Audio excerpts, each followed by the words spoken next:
Assalamualaikum, salam sejahtera. Saya Kapten Rais. Kenapa korang kena join program Lemak Tuli? Sebab saya sama je macam korang. Saya dulu gemuk. Macam-macam saya try untuk nak kurus. Ambil suplemen, ambil produk kurus, pergi gym, jogging, beli macam-macam alat. Tapi semua tak efektif. Duit pun banyak keluar, nak cari masa pun susah. Alhamdulillah saya amalkan metod Lemak Tuli yang berjaya selesaikan semua masalah tadi. Tak perlu ubat kurus, tak perlu apa-apa suplemen, tak perlu pergi ke gym, tak perlu apa-apa alat senaman. Diet yang murah dan sedap dan tak perlu berlapar dan tak kacau langsung masa ataupun waktu bekerja. Dalam 7 hari je dah nampak kesan yang ketara, bukan setakat kurus tapi dapat shape, dapat fitness, yang paling penting tak ada kulit lebih. Alhamdulillah juga dah 11,000 orang pernah join Lemak Tuli. Diorang pun dah berjaya sebab saya ajar metod yang sama saya buat dekat badan saya sendiri. Nak naikkan berat dan saiz badan pun kita ajar. Laki perempuan pun boleh join, tak kira umur, tak kira berat badan, tak kira kondisi badan korang, yang ada penyakit pun boleh join. Program online 7 hari sahaja hanya RM89 dan money back guarantee kalau dalam 7 hari tak ada kesan dekat korang. Tinggal satu sahaja lagi batch untuk misi kurus hujung tahun dan insya-Allah korang boleh dapat badan yang korang nak sebelum tahun baru 2023. Klik link dekat bawah untuk daftar sekarang. Slot terhad, masa terhad. Ingat, ini peluang terakhir untuk korang nak ubah badan korang sebelum tahun baru 2023. Jangan sampai menyesal. Tunggu apa lagi? Join sekarang program Lemak Tuli.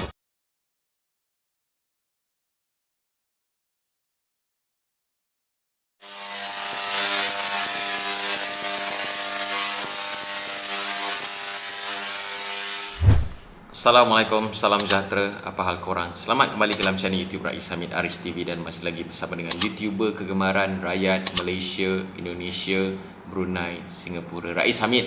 Apa hal korang? Check it out now. Ya, betul-betul. Let's go. Come on, yo. Bismillahirrahmanirrahim. Allahumma salli ala Muhammad wa ala ali Muhammad. Yang tak tekan butang subscribe, tekan sekarang. So, kita dah semakin hampir 400,000 subscriber. InsyaAllah ada giveaway dan moga-moga video-video dalam channel ni terus dia jadikan asbab kebaikan untuk kita semua di dunia dan di akhirat, insya-Allah. So jangan lupa tekan butang subscribe now.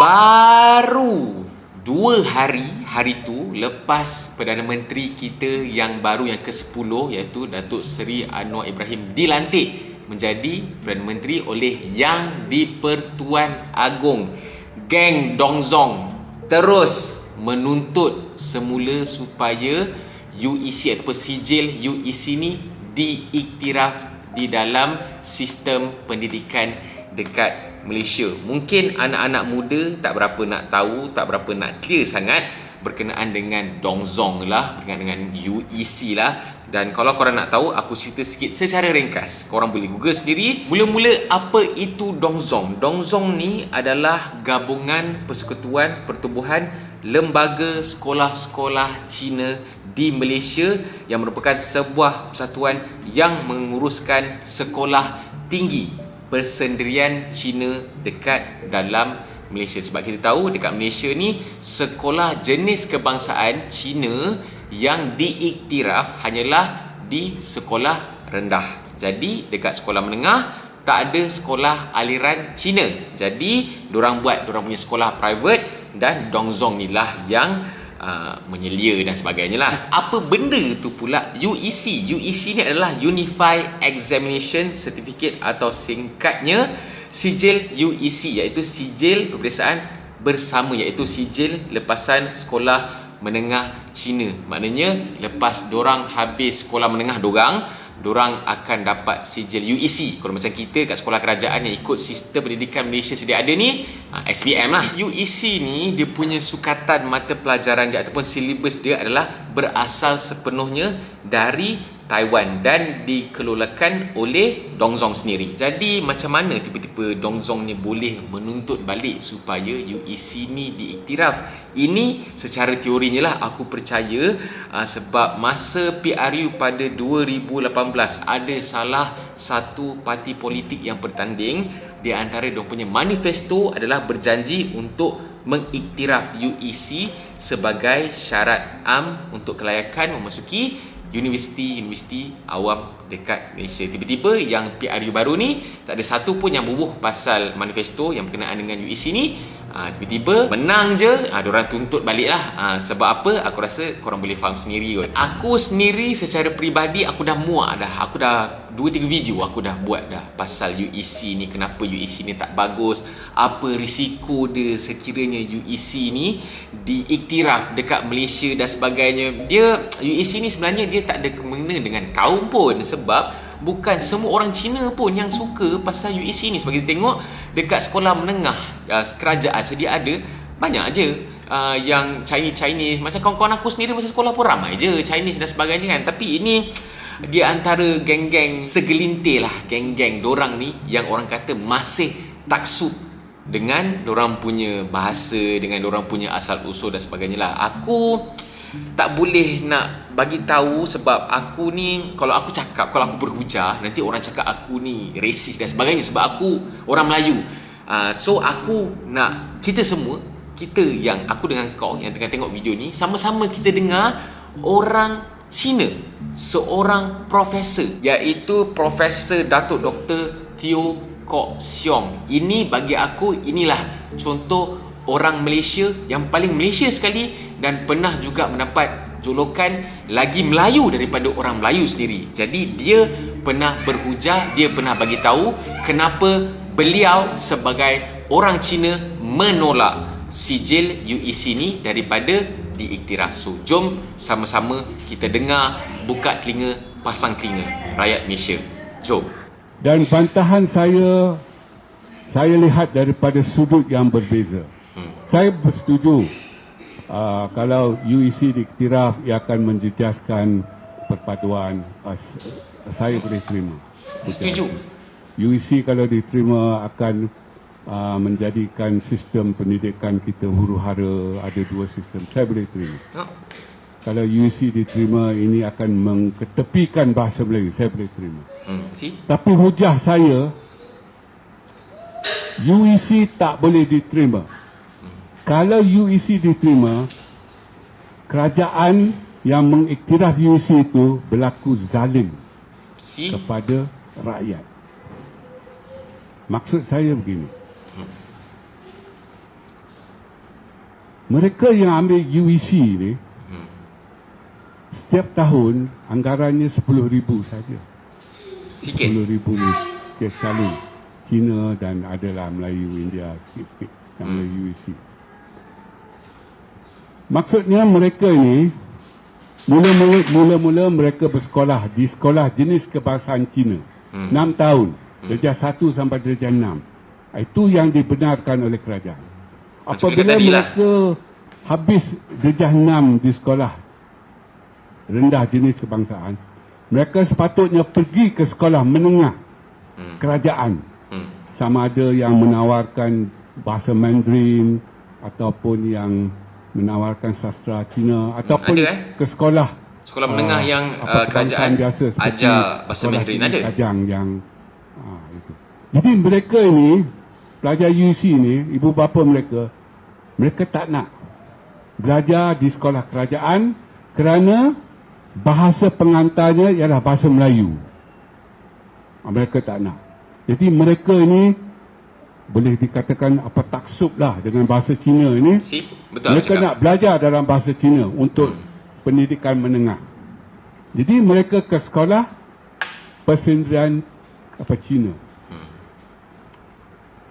Maksudnya mereka tak yakin, kalau perkataan tu, mereka tak yakin kepada sistem pendidikan menengah kerajaan ini yang dikendalikan dalam bahasa Melayu. Mereka tak yakin. Mereka tak nak. Mereka nak dalam bahasa Cina. Tak apalah, pergilah. Sebab kita negara demokratik dan negara kita membenarkan liberalisasi dalam pendidikan. Itulah masalah dia. Dan mereka pergi. Liberal mereka sangat. Tahu akibatnya. Kalau ke sekolah Presiden Cina, mereka tahu akibatnya, tak boleh diterima bekerja dengan sektor kerajaan atau dalam sektor kerajaan, tak boleh lanjutkan pelajaran di universiti-universiti awam. Mereka tahu. Mengapa setelah lulus UEC ini mereka nak masuk balik dalam sistem? Ini masalah dia. Ini cukup tak adil kepada orang Malaysia yang berada dalam sistem. Ini masalah dia. Dan lagi tak adil kepada anak-anak Cina yang berada dalam sistem. Maksudnya lepas 6 tahun di sekolah Cina, mereka berada dalam sistem kerajaan. Tingkatan 1 sampai 5 mereka belajar dalam bahasa Melayu. Yang tak nak belajar ni, mereka ke sekolah Presiden Cina. Tak apalah. Jadi di penghujung, Dongzong nak kerajaan iktiraf supaya anak-anak Cina dan juga ada Melayu sedikit ke India sedikit di sekolah Presiden Cina ni boleh masuk dalam sistem balik, bekerja dengan kerajaan dan juga belajar di IPTA. Siap nak diiktiraf supaya boleh kerja dengan kerajaan tu. Ia menzalimi pelajar-pelajar yang berada dalam sistem sepanjang persekolahan mereka. See? Dan saya pernah berhujah macam ni kepada rombongan Dongzong di Majlis Profesor Negara. 3 orang ini. Pensyarah dari tiga orang ini, wakil Dongzong ialah pensyarah dari Universiti Tengku Abdul Rahman. Saya kata rakus sekali, tamak sekali, nak untung sepanjang jalan.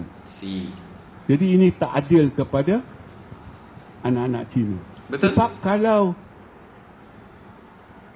lulusan UEC ni dapat masuk ke IPTA, sebenarnya mereka mengambil tempat anak-anak Cina yang setia pada sistem itu. Betul. Sebab universiti masih diamalkan sistem kota. Kalau tidak diamalkan sistem kota, maka kita akan dapati satu-satu fakulti itu akan dipenuhi oleh pelajar daripada satu kaum saja. Ya. Sebab ada sistem kota, sebab ada kota, Cina, korang jangan salah faham. India, Melayu, orang asli dan sebagainya. Nak bagi Saya kesamarataan. bertanya kepada wakil Dongzong. Rakus sekali engkau orang. Mereka tak dapat jawab pada aku. Kalau kita kata ini akan menjejaskan bahasa Melayu, mereka ada jawapan. Ini akan menjejaskan perpaduan, mereka ada jawapan. Ini akan menduakan sistem pendidikan, mereka ada jawapan. Ini rakus sekali. Tak dapat jawab. Ini mengkhianati Diorang ingat diorang bijak sangat. anak-anak Malaysia secara amnya yang berada dalam sistem, setia dalam sistem. Yes. Engkau orang tak setia dalam sistem. Betul. Tapi klaim rakyat Malaysia. Dan saya Masalah dia nak tu. akhiri bahagian saya ni. Pada awal tahun ini, pengurusi Dongzong telah membuat kenyataan akhbar dalam The Sun bahawa mereka tak nak buang masa lagi lah tentang pengiktirafan ini. Cik. Mereka tahu takkan Pui, diiktiraf. nampak? Diorang pun sembang tak? Mereka Macam ahli nak politik juga. gunakan masa ini, mereka nak menjelajah Lalas, ke seluruh kau tuntut dunia juga. untuk mendapat pengiktirafan UC ini di tempat-tempat lain. Maksudnya mereka dah tahu. Soalan saya, ia mengkhianati anak-anak Cina yang setia dalam sistem pendidikan negara. Itu tak dapat dijawab oleh mereka. Saya main dengan faktor itu. Ya. Sekian, terima kasih. See? Kau nampak tak? Sebab tu aku cakap, benda ni bukan isu bangsa, bukan isu kaum. Tapi benda ni sebab hanya melibatkan segelintir sajalah yang mungkin parent dorang masih lagi taksub dengan asal usul dan sebagainya lah, yang taksub dengan bahasa dorang. Jadi kesianlah dekat orang-orang Malaysia yang aku percaya ramai lah, yang mungkin Chinese yang kita bersekolah, macam aku sekolah menengah ada kawan-kawan Cina aku, kita orang okey je. Tapi ni yang segelintir ni lah, macam Prof Teo cakap, diorang terima je. Okey, kalau duduk UEC ni, sijil dia tak diiktiraf untuk nak join UKM ke, UTM ke, diorang terima. Tapi bila sampai masa, tiba-tiba diorang tak puas hati pula, diorang claim macam-macam. Itu ya sebab diorang tiba-tiba nak tuntut supaya diiktiraf. Sebab inilah aku harap Perdana Menteri kita, Datuk Seri Anwar Ibrahim, okey, tolong tegas. Sebab ini adalah kata-kata daripada seorang yang berbangsa Cina sendiri, seorang profesor, seorang rakyat Malaysia. Minta tolong, mungkin penasihat ke, okey mungkin jumpa video aku ni ataupun sesiapa korang boleh share ke, tolong teguhkan hati, tetapkan hati supaya tidak tunduk dengan tuntutan daripada pihak Dong Zong ni. Okey, jadi kalau korang suka dengan video ni, korang bolehlah tekan butang share, dan sekiranya korang ada sebarang komen, bolehlah komen. Lagi sekali aku cakap, ini tak ada kena-mengena dengan isu kaum. Ini adalah isu sistem pendidikan negara kita yang nak dirosakkan, dicabuli. Jangan lupa tekan butang like, butang subscribe, butang loceng untuk notification video-video pada channel YouTube Rais Hamid selepas ini. InsyaAllah, semoga kita terus menjadi rakyat Malaysia yang ikhlas. Tak kisahlah kau ni warna apa ke, kaum apa ke, kita semua rakyat Malaysia, dan hargailah sistem yang sedia ada. Mungkin ada kekurangan, tapi insyaAllah kita akan tambah baik, dan moga-moga kabinet yang akan dibentuk ataupun kabinet yang mungkin lepas video ni keluar dah dibentuk, supaya Menteri Pendidikan boleh memantapkan lagi sistem pendidikan negara kita, ambil kira pandangan guru-guru dan sebagainya. Okey, jadi jumpa lagi dalam next video. Assalamualaikum, bye bye, see ya.